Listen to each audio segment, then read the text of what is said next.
Good day mga kabayan. Magandang araw sa inyo. So ang time check dito 4 o'clock PM. Linggo ngayon mga kabayan.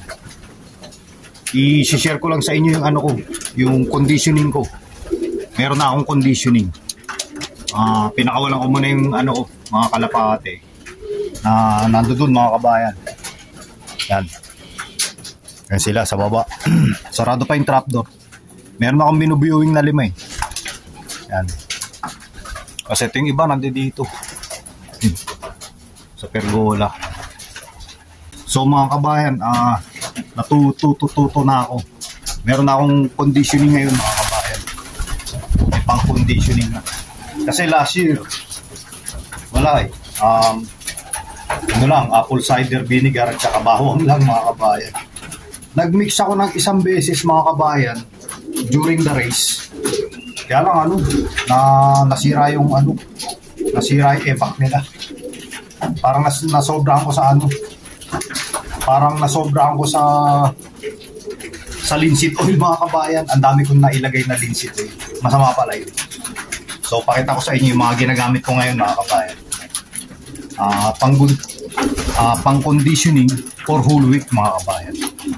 So nandito ulit ko. So ang natin, ang ginagamit ko Monday, mag-umpisa tayo Monday ito. Yan. Apple cider vinegar with garlic oil. Yan, sa lang yan, sa umaga. Tapos ang susunod yung pink powder na mga kabayan. Ito yung pink powder ko. Yan, pink powder. Ang pink powder na yan, Tuesday naman niya mga kabayan. Sa umaga. Tuesday. Tapos ang Wednesday. Diba Wednesday? Wednesday, Orego steam mga kabayan. Pero parang nagkapalit mga kabayan. Ang Monday ko kasi ayun yung dati, yung Monday ko apple cider, pero binago ko mga kabayan. May 3 kasi akong powder na ginagamit. So ito muna pala, Monday pink powder, tapos Tuesday apple cider. Yan, Tuesday. So Monday, Tuesday, tapos ang Wednesday ko, Wednesday. Ito grits to mga kabayan. Wednesday ko is ito. Breweries mga kabayan. Yan, breweries. Tapos Thursday, ito. Thursday. Orego steam mga kabayan. Ano yan? Puro AM lang yan. Puro sa umaga lang. Tapos sa hapon, puro plain water na. Tsaka plain patuka. Orego steam Thursday. Tapos ito yung pang Friday mga kabayan. Yan. Propigeon Performance Probiotic. Yan. Minimix ko rin to minimix ko rin to sa patuka mga kabayan. So gamit yung linseed oil. Ito linseed oil mga kabayan. Yan. Yan, binigay ni paring Bernard yan mga kabayan, linseed oil. So ayan yung mga ginagamit ko. Tapos nga pala, pagka Sabado ito, yan, green tea and lemon. Yan bali na tutunan ko yan kay Panyero Tips mga kabayan. Panyero Tips. Ito Panyero Tips din sa umaga. So, tsaka to. Kay Panyero Tips at tsaka kay Paring J mga kabayan. Tsaka pinanood ko rin si TDB mga kabayan. So, Panyero Tips, TDB. Ang nagsabi sa akin, si Paring J. Panoorin ko raw si Panyero Tips at tsaka si TDB. So, ayan. Bali, pinacheck ko rin kay Paring J. Okay naman daw. Tapos sa Sabado, sa umaga lang din mga kabayan. Tapos yung panlinggo ko, ito yung panlinggo ko mga kabayan. Yan. Ito Sunday mga kabayan. Ang Sunday ko. So ano yan, hinahalo ko rin sa patuka mga kabayan. So walang sayang. Ang nagturo sa akin niya si Paring Jay. Kesa sa tubig, lagay ko raw sa patuka para walang sayang. Pero tama nga naman kasi minsan ang daming natitira sa tubig. Hindi nila nauubos. So nung hinalo ko sa patuka, kagaya na sabi ni Paring Jay, ayos sold, simut sarap mga kabayan. So yan nga, meron na tayong conditioning. So hopefully mabit ko yung yung result ko, yung race result ko last year. Naubusan kasi ko ng kalapati kaya hindi na ako dumiretso sa main series. So sana konti lang yung mawala para makadulo mga kabayan, para makapagpadulo ako. Kasi ang race namin ngayon magsisimula ng 100 Ks hanggang 990 kilometers mga kabayan. So sana makasurvive. Sana makapagpauwi ng 990 kilometers. Yun, masaya na ako. Kahit hindi manalo. Sold na ako dun. Ayan na. Tapos, yun nga pala mga kabayan. Meron ako na-injured na dito. Kalapati. Yan. Ika-ika siya. Sumalpok siya mga kabayan. Ika-ika siya. Yung paa niya, kawawa naman. Nakabaluktot yung isang paa.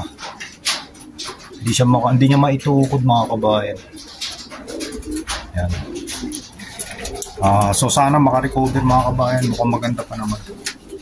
Binigay siya ni Anton. Sana makarecover. So nag-break na ako mga kabayan. Ito puro lalaki na to mga kabayan. Yan, puro barako yan. Puro barawing nandiyan yan. As dito sila tabatchoy. Puro babae. Hiniwalay ko na sila. Meron pa sa taas. Uy, yung ginagawa mo dyan? Ha? Ginagawa mo dyan? Sila mga babae. Mga babae. So ang babae ko rito, mga hen. Mga hen ko dito, 10. Tapos yung cock, 11 mga kabayan. So September, magbe-breeding na ulit.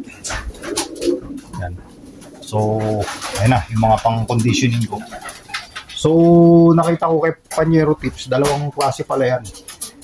Iba yung conditioning, tsaka iba yung pang-race na mga kabayan. So, may naka-ready na akong program para sa race. Kay Panyero Tips ko rin nakuha, tsaka kay TD. Tsaka yung tinuro din ni Paring Jay. So, nga pala mga kabayan, i-medicate nyo rin yung mga kalapatin yung mga kabayan. Ang nagbanggit sa akin, pero naturo na rin sa akin to ni Peter, tsaka nila Bing, tsaka nila Anton. Inulit-ulit sa akin yung ni Eugene Tamayo mga kabayan. Taga siya, Brisbane. Magaling na pigeon fancier.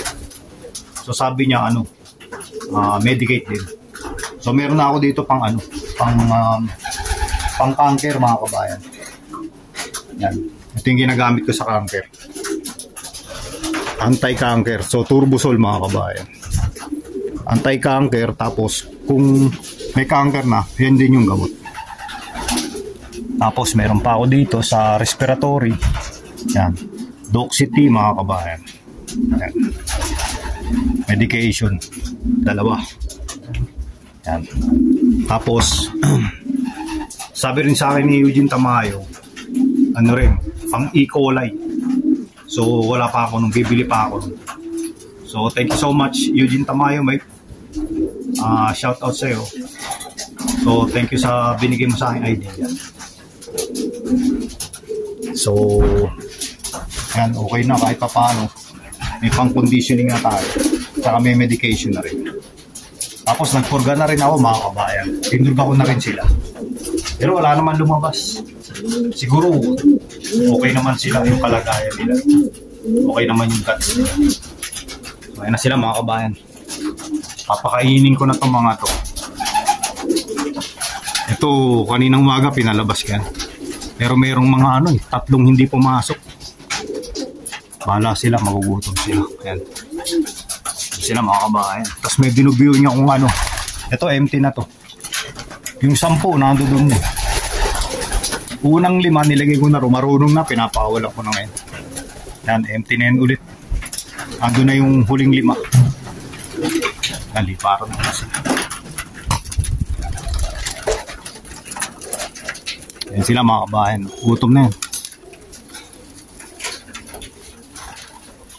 Ito yung binubiewing ko mga kabayan. Para matutong pumasok. Ang singsing naman nila na clip ring, mga kulay puti mga kabayan. So 5 sila. Hindi pa marurunong yan. First time nila nag-viewing. Tapos para makita nila kung paano pumasok. Ito ano lang nito. Kakaisang linggo lang yan pero pinapahulang ko lang mga kabayan. Parang ano yan, hindi umuwi ng isang araw. Ng isang gabi. As kinabukasan umuwi. Naligaw. Yan. Oy, Kuya Molski, kumusta? Shout out. Kuya Molski, mga kabayan, anak ko. Galing siya sa trabaho, mga kabayan. Ayan, papakainin ko muna sila, mga kabayan. Dumi agad, Kalilinis ko lang kahapon, mga kabayan. Wala natira. Yun, kahapon lang yan, nilinis. Dumi agad, bukas na ulit maglilinis. So, marami kasi sila, mga kabayan. Kaya mabilis dumumi. Ayan sila mga kabayan. Gutom na yan. Merong ano kanina 8. Hindi pumasok. Pero bali 7 lang yung isa kasi nagtatago din. Ang taga lumipad ng 7 mga kabayan. Ang taga rito yun yung 7. Siguro kulang-kulang 1 oras din. Nakaligo na ako't lahat tsaka nakapananghalian. Umilipad pa rin. Sabagay maganda yung panahon kanina, maulap. Walang araw, hindi mainit. Parang gustong-gusto nila lumipad pagka malamig. Mahirap talaga pagka mainit. Yan, so papakain na ako mga kabayan papapasukin ko na yung nado doon. Yun lang muna sa ngayon mga kabayan Please like, subscribe, and comment. Kita-kita-kits ulit sa susunod na vlog. Salamat!